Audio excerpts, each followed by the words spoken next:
All right, so customer is looking for us to kind of do a makeover on their front veranda here, the front porch area. They kind of gave me a blank slate, so I'm just going to explain to you what we're going to bid on here.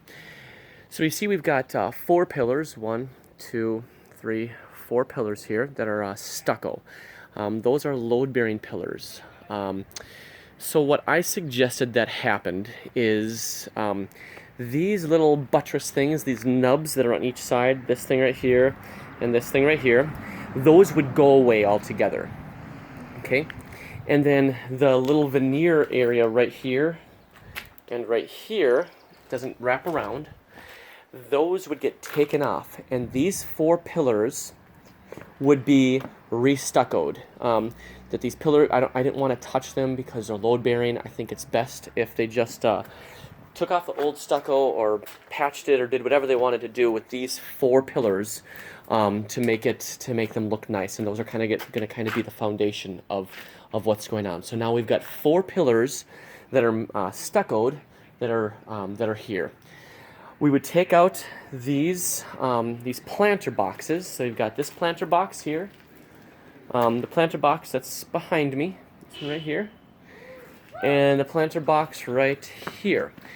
And the two that are between the pillars, so this one and that one, we would make those into sitting walls. And they, if you can see, they kind of bump out further than the pillar is. So we would actually line them up so that they're parallel to the pillars, going right in between them. So they're going to be 24 inches tall as opposed to the normal 18 inch that we have a sitting wall.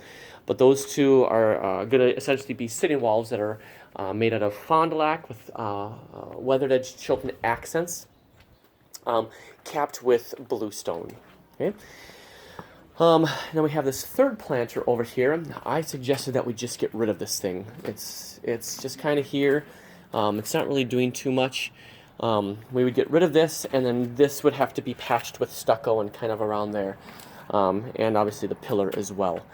I actually hadn't walked around here yet, so it looks like the grade is slightly higher over here than it is inside there, the sidewalk.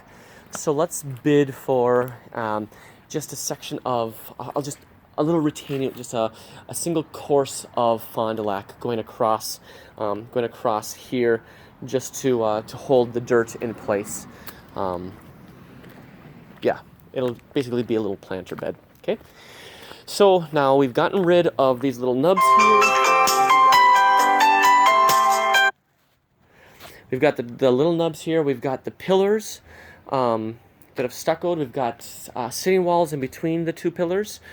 Now we get to the step. All right, the step, if you can't tell, is awfully narrow. We're going to make this a foot wider on each side. So we're going to have to do foundation on each side. And then we're going to do, once again, Fond du Lac with weathered edge Chilton for the risers, and then bluestone for the treads. We've got enough room on the top to do it, and we're also going 12 inches on each side, so we don't we can use regular wall stone for it to build with. So and then the nice and easy part is just the patio area. We're replacing the ugly pavers here with bluestone. So it's going to go to the front of the pillar here, so we're going to have to make a cut about 6 inches in front of this relief line for now to make it go out there, and just over to the sidewalk over here. Okay, we need to send them several referrals, one for anchor iron for the railing, one for Donnelly for the stucco, and then we'll send them John Meier's number as well for the walkway going from the veranda here out to replace this sidewalk right here. So it's going to be a little bit logistical headache, just because we're going to have to take out the planters before they can do the stucco work, and then they're going to have to do the stucco work before we do our walls between them. So there's going to be a little bit of give and take that goes along with it, but that's not that big of a deal. Oh, manual job, the most important piece. This is a manual job. There's just no way to really get in here with They've got a gate right in front there. You can see it's 3 feet wide, so it's only a couple steps up, and we can get right up to it, but it's still a manual job.